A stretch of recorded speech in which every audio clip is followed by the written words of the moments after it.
আজকের ভিডিওতে তোমাদের করা কিছু কমন কোয়েশ্চেনের অ্যান্সার দেব, যেগুলো তোমরা প্রায় সকলেই করে থাকো বা সকলের মনে কিউরিওসিটি থাকে। সেই সাথে শেয়ার করছি আমার বিকেল থেকে রাত পর্যন্ত ছোট্ট একটা time table. So hi everyone, আমি কোয়েল। আমার চ্যানেলে একটা নতুন ভিডিওতে তোমাদের জানাই অনেক ওয়েলকাম। আশা করি সবাই খুব ভালো আছো। আজকের ব্লগটা শুরু করছি একেবারে বিকেলবেলা থেকে। কিছুদিন থেকে আমি খুব ইরেগুলারভাবে ভিডিও আপলোড করছি। তোমরা নিশ্চয়ই ভিডিওগুলো দেখে বুঝতেই পারছো একটা ভিডিও থেকে আরেকটা ভিডিওর গ্যাপ কতটা। তবু চেষ্টা করছি আবার আগের মতো ছন্দে ফেরার, অনেকটাই চেষ্টা করছি। সেই সাথে হোয়াটসঅ্যাপ চ্যানেলেও কিছুদিন থেকে কোনো টার্গেট দিতে পারছি না, কিচ্ছু দিতে পারছি না। কেন দিতে পারছি না, কি বৃত্তান্ত, সবটাই আজকের ভিডিওতে শেয়ার করব। দুপুরে যতই চেষ্টা করি ঘুমাবো না, সেই টাইমটাতে হয় একটু পড়াশোনা করব বা কিছু, কিন্তু কিছুতেই আর জেগে থাকতে পারছি না। দুপুরে প্রায় 1 থেকে 1.5 ঘন্টা ঘুমটা হয়েই যাচ্ছে। তো দুপুরে ঘুম থেকে ওঠার পর একটু চুল আঁচড়ে ফ্রেশ হয়ে নিলাম, যাতে ঘুম ঘুম ভাবটা কাটে। দুপুরে বেশিক্ষণ ঘুমালে কি প্রবলেম বলো তো? ঘুম থেকে ওঠার পরও কিন্তু কিছুতেই আর ঘুমটা কাটতেই চায় না, মনে হয় যেন আর একবার ঘুমিয়ে পড়ি। আর মাঝে কিছুদিন ময়শ্চারাইজার ইউজ করা ছেড়ে দিয়েছিলাম, কিন্তু এখন আবার ত্বকটা একটু অন্যরকম লাগছে, সেজন্য কম করে একটু জল মিশিয়ে ময়শ্চারাইজারটা ইউজ করছি। দেখি পারলে একটা অ্যালোভেরা জেল নিয়ে রাখবো, ওটাই মনে হয় ময়শ্চারাইজারের মতো কাজ করবে। তারপর রুমটা একটু ঝাঁট দিয়ে দিচ্ছিলাম। এমনিতেই অত বেশি ধুলো হয় না, কিন্তু অভ্যেস বিকেলবেলাতে একটু ঝাঁট না দিলে ভালো লাগে না। আর এখন যেহেতু কাঁচা আমের সিজন চলছে, আর আমে কিন্তু এখনই আটি পড়ে গেছে দেখলাম, তো সেজন্য এটা গুড় আম করার ছিল, কিন্তু আটি পড়ে গেলে গুড় আমটা অতটা ভালো লাগে না। তো সেজন্য মা একটা জেলি টাইপের কিছু বানাবো বলছিল, তো সেটার জন্য একটু আমগুলো গ্রেট করে দিয়েছিলাম। 4টা আমে অনেকটা হয়েছিল। আর এটা আমার শুধুই লঙ্কা গুঁড়ো, কাঁচা লঙ্কা দিয়ে খেতে বেশ ভালোই লাগতো। বাট তারপর করার পর কিন্তু এই জেলিটা খেতেও খুব ভালো লাগছিল। এরম জেলি কিন্তু আগে ট্রাই করিনি। আমার কিন্তু আম বলতে বিশেষ করে গুড় আমটাই পছন্দ। তো এটা খেয়ে তো আর পেট ভরবে না, সেজন্য সন্ধ্যাবেলার তো কিছু খাবার প্রয়োজন। আজকে অনেক দিন পর কিন্তু চিড়ের পোলাও খেয়েছিলাম। চিড়ের পোলাওটা না আমি শীতকালে বেশি খেতাম, তখন একটু সবজি থাকতো, তো তখন খেতেও ভালো লাগতো। বাট বিনা সবজিতেও ভালোই লেগেছিল খেতে। কাজু কিশমিশ সেই সাথে কিছু মশলাপাতি দিয়ে করা ছিল। তো খাওয়া দাওয়া কমপ্লিট করার পর যে পড়া বাকি ছিল সেটা করতে বসলাম। এখন আমার একটা ক্লাস করার ছিল ইউটিউব থেকে, স্ট্যাটিক জিকের ক্লাস। স্ট্যাটিক জিকের বই থাকলেও যদি ভিডিওগুলো দেখি, ছোট ছোট নোটস বানাই, তাহলে মনে হয় বোঝাটা একটু ভালো হয়। আর সব থেকে বিশেষ কথা কি বলো তো, বোরিং লাগে না। জিকে জিনিসটা এমনই, পড়তে পড়তে কখনো গিয়ে কিন্তু খুবই বোরিং লেগে যায়। তো সেজন্য কিন্তু মাঝে মধ্যে লেকচারগুলো দেখলে একটু পড়াতে ইন্টারেস্টটা বাড়ে। সেই সাথে রিভিশনও কিন্তু আমি ওয়ান শট ভিডিওগুলো দেখে করার চেষ্টা করি। একটু ভিডিও ওরিয়েন্টেড থাকলে কিন্তু পড়াটা অতটাও বোরিং লাগে না। সারাদিনে আমার অনেকগুলোই ক্লাস করার থাকে, সেই সাথে যখন রিভিশন করি তখনও কিন্তু ওই ওয়ান শট ভিডিওগুলো দেখে নিই। আর যেগুলো আজকে নোটস বানিয়েছিলাম সাথে সাথে পড়ে নিলাম, যাতে পরে বুঝতে অতটা অসুবিধা না হয়। তো নোটস লেখা, ক্লাস করা করতে করতে প্রায় 10টা বেজে গেছিলো। তারপর ডিনার করেছিলাম। আজকে ছিল লুচি, ঘুগনি আর মিষ্টি। তো খাওয়ার পর 5 মিনিট থেকে 10 মিনিট একটু রেস্ট নিয়েছিলাম, তারপরই জিকেটা করতে বসলাম। আজকে আমার সংবিধান থেকে করার ছিল ভারতের রাষ্ট্রপতি। কতদিন আগে জিকেটা শুরু করেছি, কিন্তু এই সংবিধান আর এই ইকোনমিক্স, এই দুটো পার্ট কিন্তু অনেকটাই বাকি আছে। আর ফিজিক্যাল সায়েন্স, লাইফ সায়েন্সগুলোতে তেমন একটা গুরুত্ব দিচ্ছি না, ওটার ওয়েটেজটা কম বলে। আর লাইফ সায়েন্স কিন্তু আমার আগে অনেকটা করা আছে, তো সেক্ষেত্রে মনে হয় না খুব বেশি প্রবলেম হবে। সেজন্য বলতে গেলে এখন আপাতত লাইফ সায়েন্স, ফিজিক্যাল সায়েন্সটার দিকে গুরুত্ব দিচ্ছি না। আর একটা জিনিস যেটা আমার খুব লো যাচ্ছে, সেটা হচ্ছে ম্যাথ প্র্যাকটিস।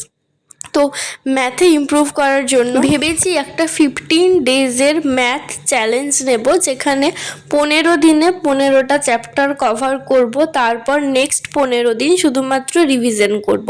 ভেবে তো রেখেছি, এরপর দেখি কবে থেকে স্টার্ট করতে পারি। আগে আমি এতটাও লো ছিলাম না, খুব ভালো এনার্জি থাকতো, কিন্তু এই কিছুদিন থেকে একদমই কিছুই করতে ভালো লাগছে না। যতই ভাবছি এগুলো করব, অনেক কাজ বাকি, অনেক কিছু করতে হবে, কিন্তু কোথাও গিয়ে যখনই করার সময় আসছে তখন গিয়ে সেই মোটিভেশনটা পাচ্ছি না বা ভালো লাগছে না। অনেক দিন থেকে তোমাদের সাথে কোনো রুটিন ভিডিও শেয়ার করতে পারিনি। আগে যেমন মর্নিং রুটিন, নাইট রুটিন একটা আলাদা পারফেক্টভাবে তৈরি করতাম, বাট এখন সেগুলো আর করতে পারছি না। সেগুলো করার জন্য কিন্তু অনেকটা এক্সট্রা কিছু করতে হয়, যেগুলো আমি প্রতিদিন রুটিনে ফলো করি না। বিশেষ করে খুব একটা অ্যাক্টিভিটিস আমি প্রতিদিন করি না, তো সেক্ষেত্রে সেই ভিডিওগুলো করার জন্য একটি টাইমও দরকার পড়ে। তো ভিডিওর শেষে তোমাদের কিছু কমেন্টের রিপ্লাই দিতে এলাম, যেগুলো আমি সবসময় রিপ্লাই দিয়ে দিই কমেন্টের, কিন্তু তা সত্ত্বেও অনেক সময় আজকাল রিপ্লাই করতে পারছি না। তো সেজন্য ভাবলাম একটা ভিডিওতেই বলে ফেলি। তো মেন যে কোয়েশ্চেনটা সব থেকে বেশি আসছে যে এএনএম পরীক্ষা দেবো কি না, সেটা, সেই সাথে আরও কিছু কোয়েশ্চেন আসছে, সবগুলো একে একে আসি, কয়েকটা কোয়েশ্চেনই আছে। তো আমাকে কয়েকজন জিজ্ঞাসা করছো যে আমি কোন ক্লাসে পড়ি বা আমি কী করছি। তো আমি এখন কিছুই করছি না, আমি কোনো ক্লাসেই পড়ি না। 2024-এ এইচএস দিয়েছিলাম, তারপর একটা বছর কোনো কারণে ড্রপ হয়ে গেছে। আপাতত কিছুই করি না, শুধু ঘরে বসেই পড়াশোনা করছি। তো এটা অ্যান্সারটা গেল। এটা নিয়েও আমি ভিডিও বানিয়েছি, কেন কলেজ ছেড়ে দিয়েছি, কেন একটা বছর ড্রপ গেছে। আমি বেল আইকনে দিয়ে দেবো, তোমরা যদি চাও সেটা দেখতে পারো, সেখানে সব ডিটেলস বলা আছে। নেক্সট কোয়েশ্চেন করছো যে আমি এএনএম পরীক্ষা দেবো কি না।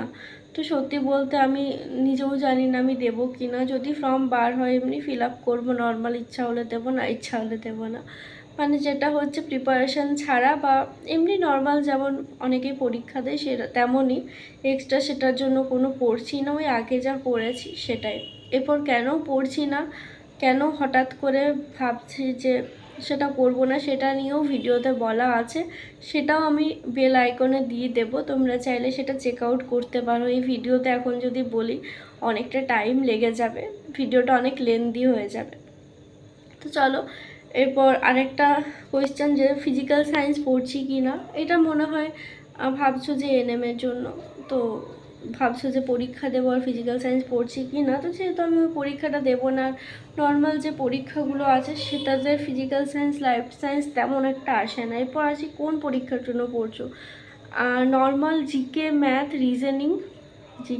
রিজনিং, আর একটা কি ইংরাজি, এই চারটা সাবজেক্ট প্রায় বেশিরভাগ পরীক্ষাতেই আসে। তো আমি সেই রিলেটেডই পড়ছি, এই চারটা সাবজেক্ট নিয়ে যে পরীক্ষাগুলো আছে সেই পরীক্ষাগুলো দেব। চলো এরপর যেটা আসি, হোয়াটসঅ্যাপে কেন টার্গেট দিচ্ছ না।